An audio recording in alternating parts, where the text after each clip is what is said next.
Assalomu alaykum aziz kuzatuvchi do'stlarimiz.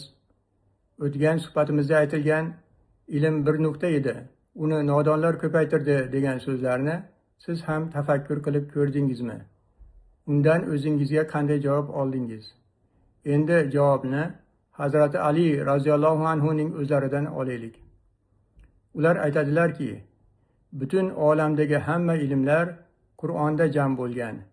Undagi ilm Fotiha surasida, undagi ilm basmalada, undagi ilm bo harfida va undagi ilm bo harfining ostidagi nuqtada jam bo'lgan. O'sha nuqta menman deb aytdilar.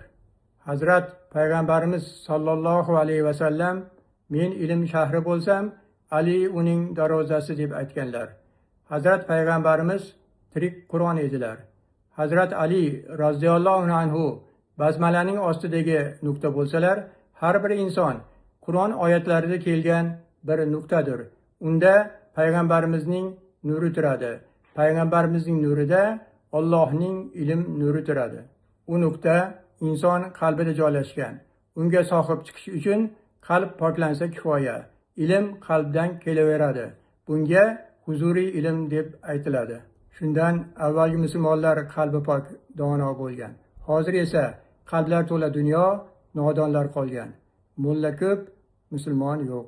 Siz ham fikringizni izohlarda yozib qoldiring.